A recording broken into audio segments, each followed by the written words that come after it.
welcome back to the channel. I hope you're all doing well out there. And today we're going to head back once again to Elm Street. But before we do that, do me a favor, hit the like, comment, and subscribe. Subscribe. I greatly would appreciate that. Also, as always, a shameless plug for my TeePublic store. Leave a link for that in the description box below. And yes, today we are on to number 4, A Nightmare on Elm Street 4, The Dream Master. Yes, this came out August 19th of 1988, a little over a year after Part 3. It's rated R. It's an hour and 33 minutes long. Had a budget of $6.5 million, so more money than Part 3. $2 more million than Part 3 had. And upon release, this was the highest grossing film in the Elm Street franchise until Freddy vs. Jason. It grossed a little over $49 million that year. This was directed by Renny Harlin. Renny Harlin, up until this point, had only directed one film before this, a small horror film called Prison, starring Viggo Mortensen. If you've never seen that, check it out. It's a cool little haunted prison movie. I actually have the Blu-ray. There was a Blu-ray out there from Scream Factory. I don't know if it's still available, but it's a cool little haunted prison movie. Check it out if you've never seen that one. After this, he would get The Adventures of Ford Fairlane, Die Hard Part 2, Cliffhanger, so on and so forth. I always liked Renny Harlin as a director, and I think he does a really nice job here. We'll talk about it. In this film, we have 3 characters that came back from Part 3. We have Kristen, Kincaid, and Joey. Kristen was played by Patricia Arquette in Part 3, as you'd remember, but in this movie, Patricia Arquette did not come back. They say in Never Sleep Again documentary, they said different things. It was money, she was busy. Doesn't really matter, but they recast the part, and Tuesday Knight is here to play Kristen. She also did some of the music for the movie as well. Lisa Wilcox is a brand new character. She plays a brand new character called Alice in this film, and Robert Englund is back as Freddy, and this is the first film in the franchise where Robert Englund actually got top billing for the film. Right at the beginning of the film, we're reintroduced to Kristen, now played by Tuesday Knight, and she's still going to dream world, and she's worried Freddy's going to come back. She was able to suck in Kincaid and Joey into her dreams. They're out of the insane asylum, but they're really good friends and they're getting on with their lives. They're in high school. But Freddy's gone. The boilers are cold. Freddy is no longer around until Kincaid gets sucked into a dream and his dog pisses fire.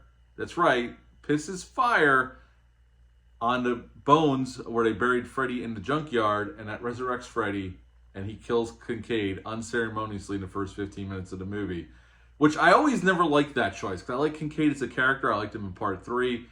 And I just feel like killing him off so quickly, it just sucks for that character. He survived Part 3, and then you're going to kill him off that quickly in this one.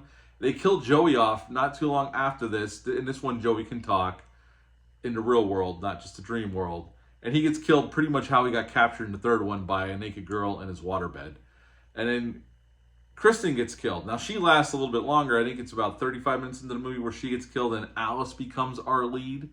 And she takes over Kristen's power, and all of her friends, as they get killed, Alice gets all of their power as well to become the Dream Master. And we get some really cool sequences, which we'll get into. And then finally at the end, they're in like this, Freddy and Alice are in this church, and Alice defeats Freddy by showing him his reflection. And Freddy is defeated, although we do know that then the following year, Nightmare on Elm Street Part 5, The Dream Child came out. So Freddy's never really dead, is he? Not really. He never has been. I mean, I'm surprised it's taken this long to get another movie off the ground, but eventually I guess we will see another Nightmare on Elm Street. So what to like about this film? Well, let me say this up front. Back when this came out or hit home video, all my friends loved this movie.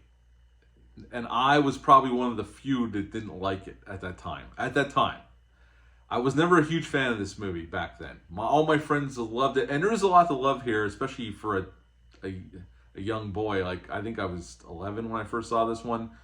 And through my teenage years, I remember all my friends absolutely loving this movie. This was their favorite Nightmare on Elm Street. Mine was always the original and Part 3.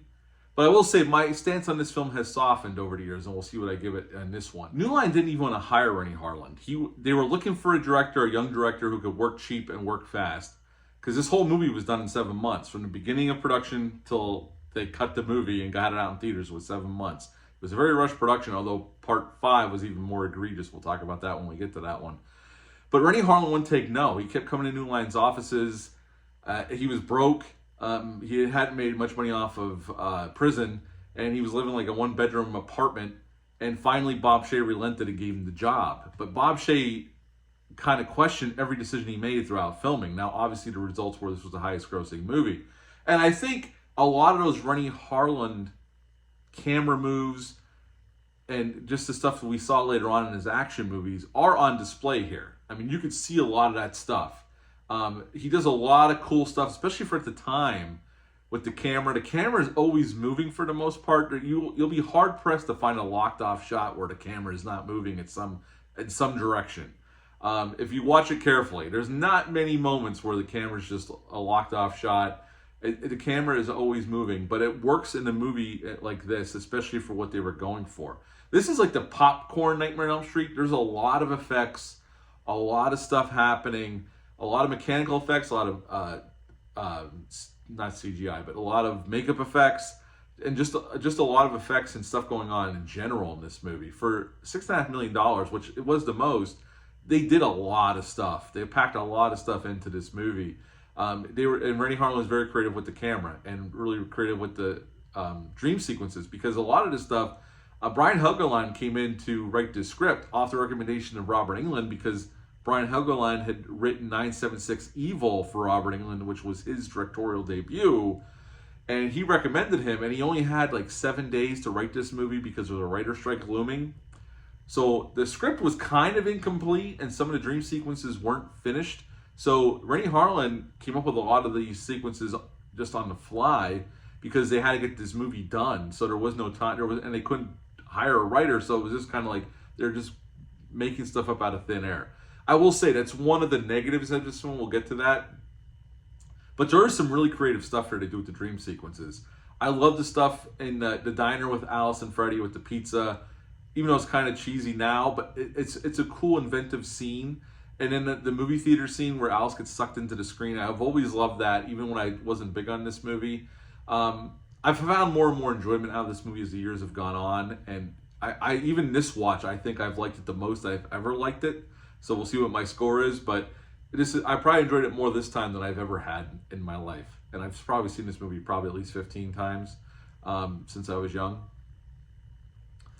I think the movie moves quick. I mean, it's a little bit longer than the last couple, but I think it moves quick. There's a lot going on, so you don't have a lot of time to catch your breath here. I mean, they're just going and going and going and going. The movie just keeps moving until the end of the movie. It sets up the rules, at least enough for you to understand what's going on, and it just keeps moving towards the end of the film. And that's one of the strengths, though, I will say. There's not a lot of time to think about some of the silly stuff that's here, and there is some silly stuff here.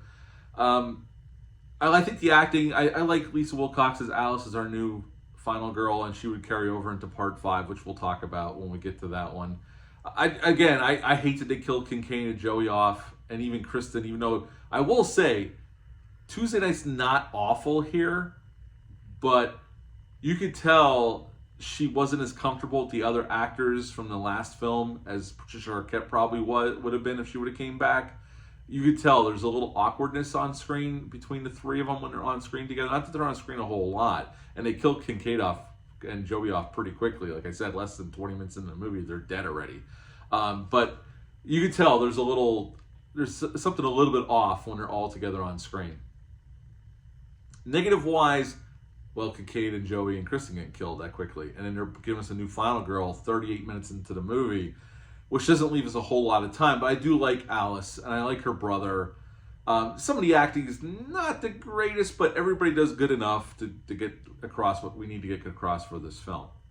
I think Robert Englund's great here once again, although this definitely goes into the more one-liners and stuff like that. This is where they started pushing that even further in this movie. Even though I think Renny Harlin's very creative here and he did a lot of inventive stuff, especially for at the time, I just think some of the cheese starts seeping in more and more in this film. You can see it and you can feel it, especially as the movie goes on. And I think the problem with not having a completed script and then coming up with stuff on the fly is it does get to a point in the movie where it's just the scenes just kind of run together. Just they don't have any connective tissue. They're just kind of they happen and they happen and they happen. So you could tell it's a little disjointed in that respect, I think. But I gotta be honest, this is the most fun I've ever had with this movie, watching this on this brand new 4K. And we'll talk about the transfer in a moment.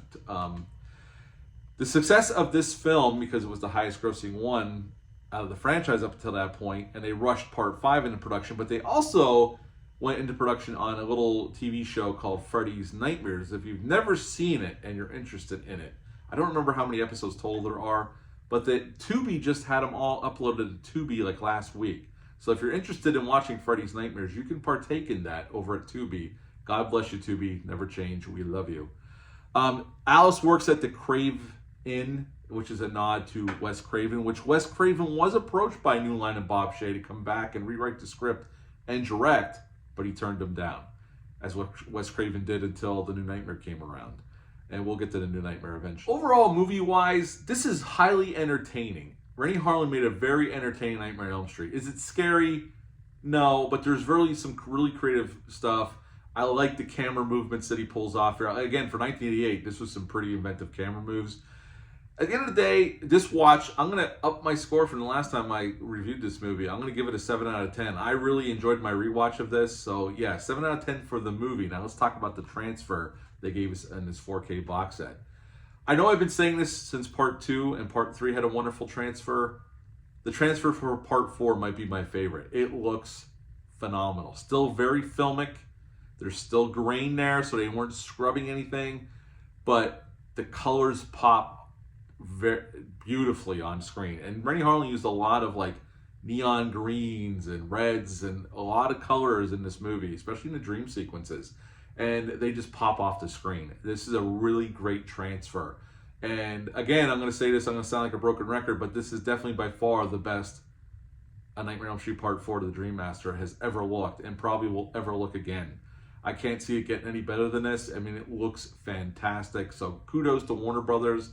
They did another phenomenal job with Part 4, as they did with every movie in the franchise up until this point. We'll see how they go going after this, but outstanding transfer, and the audio is Dolby Atmos remix, and the remix sounds fantastic. So if you have a surround system, this is probably the best this movie's ever sounded to you. It sounds really, really good. They did a nice job. So the movie I gave a 7 out of 10. The transfer and the sound I would give a 9.5 out of 10. That's how good it is. 9.5 out of 10 for the transfer and the sound mix. Have you seen this one on the brand new 4K? Leave a comment down below. Let me know. What are your thoughts of this movie? Even if you haven't seen it on 4K, let me know down below. Where does it rank in the Nightmare on Elm Street franchise for you? That's it for this one. I'll be back soon with some more videos, but until next time, bye.